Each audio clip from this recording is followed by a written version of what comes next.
Many scholars and policymakers have noted that women have historically been underrepresented in the fields of science, technology, engineering, and mathematics. Scholars are exploring the various reasons for the existence of this gender gap in STEM fields and are also seeking ways to increase diversity within STEM fields. Gender imbalance in STEM fields. Studies suggest that many factors contribute to the attitudes and achievement of young women in mathematics and science, including encouragement from parents, interaction with mathematics and science teachers, curriculum content, hands-on laboratory experiences, high school achievement in mathematics and science, and resources available at home. In the United States, research findings are mixed concerning the grade in which boys' and girls' attitudes about mathematics and science diverge. Analyzing several nationally representative longitudinal studies,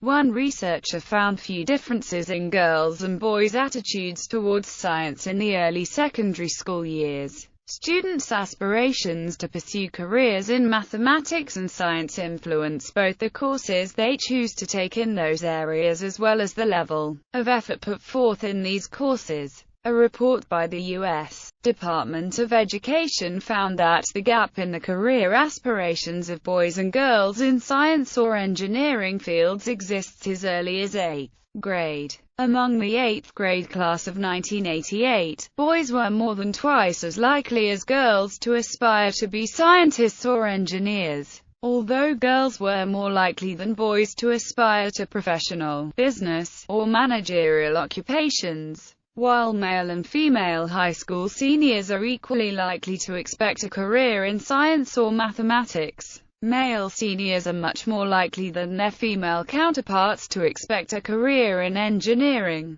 A 1996 study of college freshmen by the Higher Education Research Institute shows that men and women differ greatly in their intended fields of study. Of first-time college freshmen in 1996, 20% of men and 4% of women planned to major in computer science and engineering, while similar percentages of men and women planned to major in biology or physical sciences. The differences in the intended majors between male and female first-time freshmen directly relate to the differences in the fields in which men and women earn a degree. At the post-secondary level, women are less likely than men to earn a degree in mathematics, physical sciences, and computer sciences and engineering. The exception to this gender imbalance is in the life sciences. Representation of women. According to the Census Bureau's 2009 American Community Survey, women comprise 48% of the U.S. workforce but just 24% of workers in STEM fields.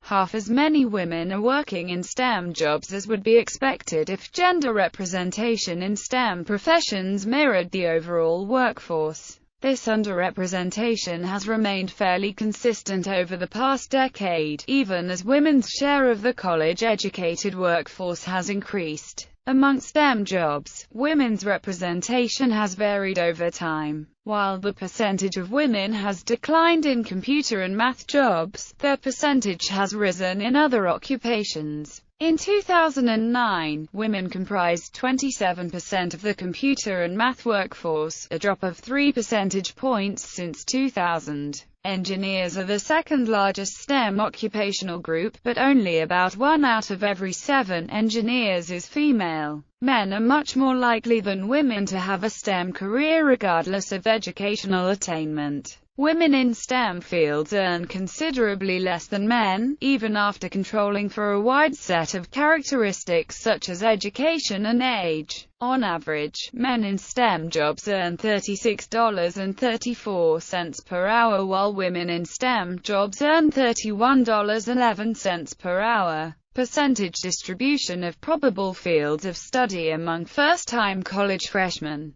By sex, the physical sciences include fields such as astronomy, chemistry, earth science, mathematics, and physics. The professional category includes fields such as architecture and health technologies. Women are more likely to hold jobs that are less prestigious and have lower wages than those held by men. While many prestigious fields such as engineering, chemistry, physics, and computer science are dominated by men, women are the majority in the social sciences and life sciences. Effects of underrepresentation of women in STEM careers in Scotland. A large number of females graduate in STEM subjects but fail to move on to a STEM career compared to that of men. This is a huge loss to the economy and society. According to the Royal Society of Edinburgh, 10, this represents a £170 million per annum loss to Scotland's national income. Men's and women's earnings. Although female college graduates shared in the earnings growth of all college graduates in the 1980s,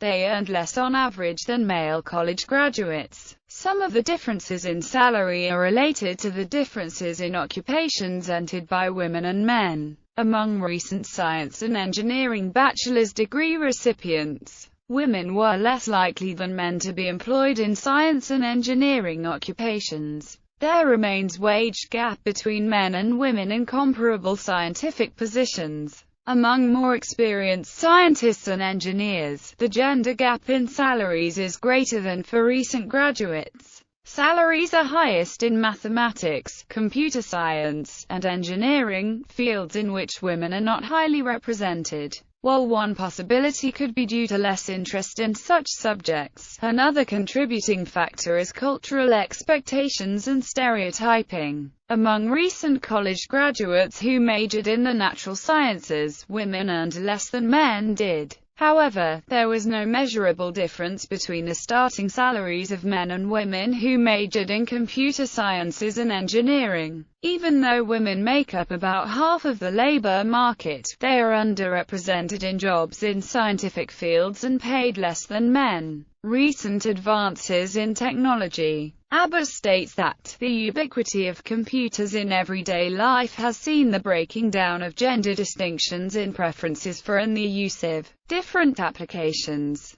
Particularly in the use of the Internet and email, both genders have acquired skills, competencies and confidence in using a variety of technological, mobile and application tools for personal, educational and professional use at high school level, but the gap still remains when it comes to enrollment of girls in computer science classes, which declines from grades 10 to 12 and to post-secondary level program options.